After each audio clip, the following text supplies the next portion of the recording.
আমরা ১৬ বছর অপেক্ষা করেছি, 10 মাস অপেক্ষা করেছি। আমরা আশা করি যে আরো 2 মাসও আমরা অপেক্ষা করতে পারবো। জুন জুলাই মাসের মধ্যেই জুলাই সনদ আলোচনা করে ফেলা উচিত এবং জুলাই সনদ ঘোষণার পরে নির্বাচনের তারিখটি ঘোষণা করে দেওয়া উচিত। আসসালামু আলাইকুম।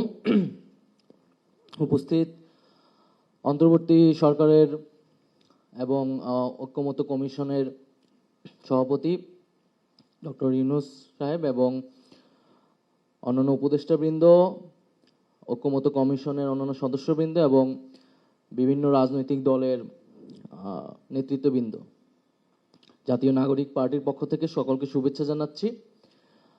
আমি যদি সরাসরি আলোচনা যাই, যে সরকারের পক্ষ থেকে জুলাই ঘোষণাপত্রের একটা আশ্বাস দেওয়া হয়েছিল, এর আগে জানুয়ারির 15 তারিখের মধ্যে সেটি করার কথা ছিল, কিন্তু সেটি হয় নাই। সাম্প্রতিক আওয়ামী লীগ নিষিদ্ধের যে আন্দোলন, সে আন্দোলনের প্রেক্ষিতে সরকার 30 কার্যদিবস ঘোষণা করেছিল। আমরা দেখছি অনেকগুলো কার্যদিবস হয়ে গেছে এবং সেই জুলাই ঘোষণাপত্রের জারি করার ক্ষেত্রে সরকার কি ধরনের উদ্যোগ নিয়েছে বা সেটি কবে হবে সেটা আমরা এখনো পরিষ্কার হতে পারি না। আমি আশা করব যে সরকার যে প্রতিষ্ঠিত সময়, সেই সময়ের মধ্যে জুলাই ঘোষণাপত্র জাতির সামনে জারি করবেন।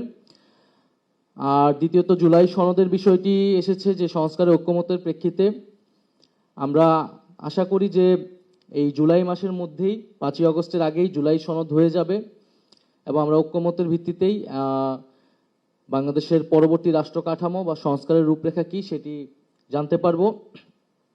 এখানে নির্বাচনের তারিখ নিয়ে অনেক আলোচনা হচ্ছে, কিন্তু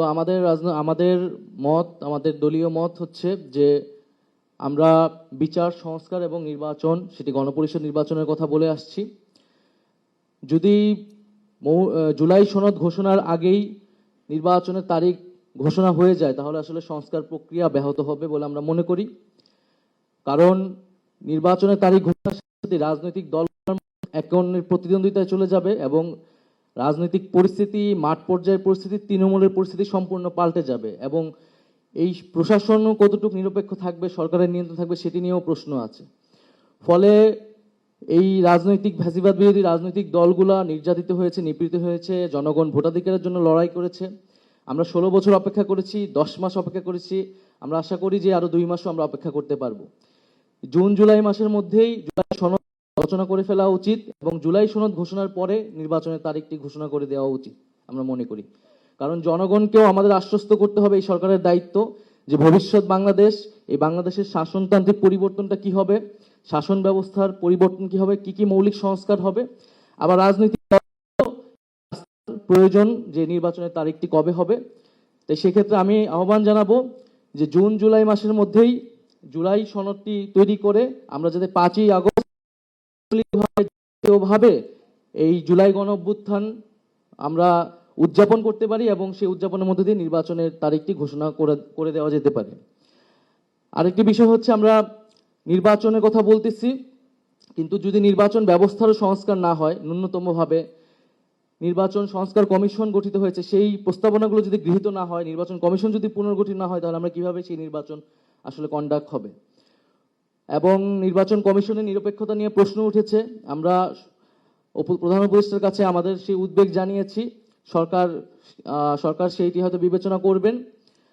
আর পাশাপাশি আমরা দেখতে পাচ্ছি যে গভীর উদ্বেগের সাথে যে আমাদের নির্বাচন কবে হবে কি হবে না,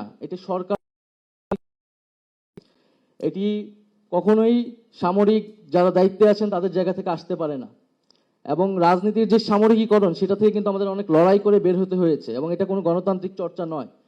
ফলে সেই বিষয়ে আমরা যাতে সচেতন থাকি এবং কোনো দলও সেটিকে সমর্থন করছে, এটি আমাদের গণতন্ত্রের জন্য অনেক উদ্বেগের।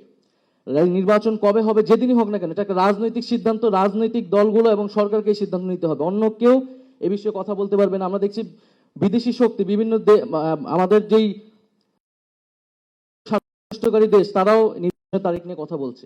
তো সেই বিষয়ে আমাদের জাতীয় ঐক্য আসলে আরো সংহত করা উচিত এবং আমরা যাতে আমাদের দেশের সিদ্ধান্ত আমরা নিজেরা নিতে পারি, সেই ধরনের আমাদের পরিবেশ তৈরি করা উচিত। আর আজকের এই আয়োজনের জন্য ধন্যবাদ জানাচ্ছি। আসসালামু আলাইকুম। রেমিটেন্স যোদ্ধাদের ঢাকায় বিশেষ ছাড়ে রেডি ফ্ল্যাট দিচ্ছে শতভাগ বিশ্বস্ত ও নির্ভরযোগ্য প্রতিষ্ঠান প্রবাসীর সিটি।